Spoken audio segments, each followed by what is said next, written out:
자, 지금부터요, 이 심각한 사건 여러분과 함께 같이 고민해 보고자 합니다. 최진봉 교수님. 예, 그렇습니다. 이게 2022년 1월 25일 날 경북 상주에서 일어난 일인데요. 네. 40대 중반의 아내 그리고 동네 사람들과 남편이 함께 낮에 모여서 밤까지 술을 마셨습니다. 네. 그러다 보니까 술을 많이 마셨겠죠.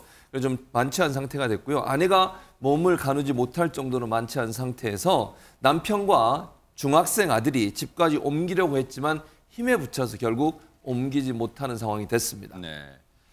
지금 남편과 또 중학생 아들, 중학생이긴 합니다만 어쨌든 남성 둘이 힘을 합쳐도 이 집으로 옮기기가 어려웠다면, 힘에 붙였다면 대체 어느 정도로 만취한 걸까요, 세상에, 최진봉 교수님? 그러니까요. 만취를 이게 좀 술이 취하면 더 무거울 수는 있어요. 무게가 더 나갈 수는 있는데 그러다 보니까 뭐 가누지 못하니까 축 늘어지죠. 그렇죠. 네. 그러다 보니까 아마 이제 힘이 들었던 것 같은데 그래서 남편이 아무래도 좀 이제 화가 좀 났겠죠. 그래서 이 만취한 아내에게 화를 내면서 이 사람아 정신 좀 차리라면서 아내의 배와 머리를 때렸습니다. 아이고. 그러니까 아마 이제 본인의 의도는 깨우려고 때렸겠죠. 뭐 아마 그런 있겠죠. 것 같아요. 네네. 정신 좀 차리라고 아마 그랬던 것 같아요. 네. 그리고 남편은 아내를 근처 자신의 차량에 옮겨놓고 이웃 장정들, 이웃에 있는 다른 사람들에게 도움을 요청하러 갑니다. 그리고 20분이 지나서 차로 돌아옵니다. 네. 지인들과 함께 다시 아내가 있는 곳으로 돌아왔는데 아내가 술에 취해 코를 골고 있는데 그 소리가 예사롭지 않았다는 거예요. 어허. 그래서 남편과 지인 곧장 차를 몰아서 병원으로 향했지만 아내는 병원에 도착한 직후에 바로 사망하고 말았습니다. 세상에. 무슨 이런 황당하고 해괴망측한 사건이 있을 수 있어요. 지금 결국 이 아내분은 사망했다는 거예요. 그런데 그렇다면 박성배 변호사님, 남편이 차에, 자신의 차량에 아내를 눕혀놓고 이웃에게 도움을 요청하러 가는데 불과 걸린 시간이 20분이에요. 그 20분 동안 무슨 일이 있었던 거예요, 그러면? 사망한 아내의 복부와 머리에서 피하출혈, 쉽게 말해 멍이 발견됩니다. 그러자 경찰은 이 남편이 아내를 때려서 숨지게 한 것으로 보고 이 남편을 상해치사죄로 긴급 체포합니다. 어허. 남편 스스로도 아내를 깨우는 과정에서 화가 나서 몇 대 때렸다고 진술하기도 했습니다. 아니, 남편도 일단 화가 나서 너무 만취했기 때문에 화가 나서 깨우는 과정에서 때렸다고 인정은 하고 있어요. 그러면 남편이 결국 아내를 죽게 만든 겁니까, 박성배 변호사님? 아내를 때려서 숨지게 만든 것으로 파악됐던 이 사건, 사망 하루 만에 결과가 뒤집힙니다. 그 이유는 네. 예비 부검 결과 때문이었는데 네. 부검 결과 사망에 이를 만한 외상이 발견되지 않았다는 소견이 나옵니다. 오히려 이 부검 소견은 급성 알코올 중독, 혈중 알코올 농도가 급격하게 올라간 것이 직접적인 사인이라는 결론이 나옵니다.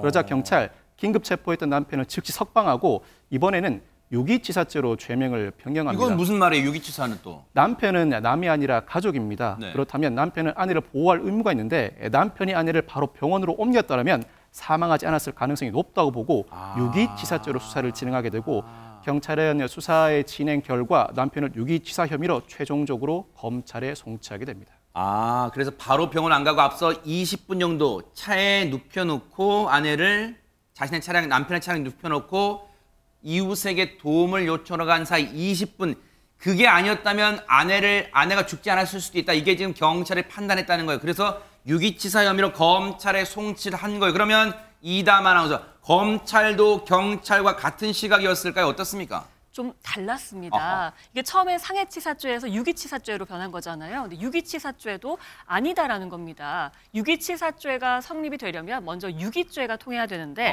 그런 게 성립이 안 된다는 거죠. 당시는 일단 1월 말이었습니다. 아주 네. 추울 때였는데 아내를 바깥에 둔 게 아니라 차량 안으로 옮겼다는 점. 어허. 그리고 지인의 도움을 요청해서 빠른 시간 내에 복귀를 했다는 점. 그리고 병원으로 바로 옮겼다는 점을 들어서 유기로 볼 수 없다라는 결론을 내렸습니다. 그래서 경찰에 사건을 재검토하라면서 보완 수사를 주문했습니다. 네. 일단은 검찰은 조금은 그렇게 보기가 어렵다는 거예요. 그러면 경찰이 다시 이 사건을 다시 들여다보게 됐습니까? 최정화 기자님 어떻습니까? 네, 지난달입니다. 경찰은 이 남편을요, 처음에 상해치사죄로 이제 얘기를 했었는데 이번엔 상해죄만 기소 의견으로 이제 재송치를 했습니다. 그리고 검찰은요, 기소유예 처분을 내렸는데요. 기소유예란 이 불기소 결정의 일종으로 혐의는 인정이 되나 여러 가지 사정을 참작해서 재판에는 넘기지 않는 처분을 말합니다. 네, 일단은 재판에 안 넘긴 거예요. 검찰은 뭔가 의심할 만한 구석은 있지만 그렇다고 딱히 죄를 재판에 넘겨서 죄를 묻기에는 조금 부족하다는 거예요. 그러면 최진봉 교수님, 예. 일단은 재판까지는 안 갔지만 그게 다가 아니라 남편 입장에서는 처음에 경찰이 검찰에 넘겼다가 다시 반려되고 다시 왔다 갔다 하는 사이에 그 사이에 글쎄 심적 고통이 이만저만이 아니었을 것 같긴 해요. 당연히 그럴 수밖에 없죠. 어쨌든 본인의 아내였잖아요. 아내였던 분에 대해서 마치 본인이 죽인 듯한 그런 뉘앙스의 어떤 여러 가지 제목들이 있었고, 유기치사죄 같은 경우도 이게 완전히 혐의가 벗어질 때까지 9개월이나 걸렸어요.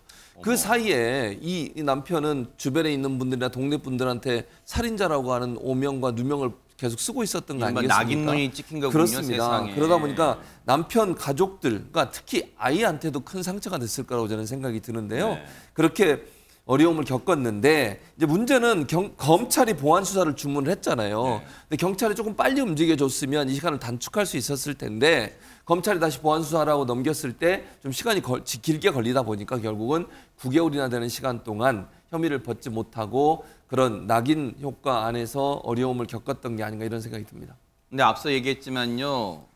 이 남편분 말고도 가족 중에는 중학생 아들이 있잖아요. 중학생 아들이 얼마나 또 고통받았을까요? 그렇죠. 성인도 아니고 중학생 한창 예민한 사춘기일 텐데 일단 아빠와 함께 어머니를 옮겼잖아요. 그러니까 엄마가 술이 만취한 장면도 봤을 거고, 그리고 아까 말했듯이 9개월 동안의 수사 과정에 아들도 아마 뭐 신문을 받거나 했을 겁니다. 게다가 뭐 교수님도 말씀하셨지만 아버지가 뭐 살해할 수도 있다 어쨌든 여러 가지 왔기 때문에 정말 죽음에 연루된 혐의자로 아버지가 됐을 경우 엄마는 돌아가시고 이 아이의 상처가 얼마나 클지 지금 짐작이 가는데요. 네. 그래서 사건이 뭐 기소유예로 끝났다 하더라도 이 아드님에 대해서는 심리 상담이라든가 정서적 치료라든가 그리고 이웃의 따뜻한 말씀도 꼭 필요할 것 같습니다. 당시 만취했던 엄마가 미운 감정이 들었을 수 있지만 지금 엄마가 이렇게 된 마당에 지금 아들로서 자책감도 들 수 있을 거 아니에요. 박성배 변호사 중학생 아들에게 어떤 지원이나 치료를 해줄 수 있을까요? 전형적인 피해자가 아니라고 하더라도 수사를 진행하는 과정에서 각 관련자에게 그 범죄 피해 지원을 해주는 제도 우리나라가 점차 강화되어 가고 있습니다. 이 사건에서도 검찰 아들이 미성년자라는 점을 고려해서 범죄 피해자 지원센터에서 심리 지원을 하기로 결정합니다.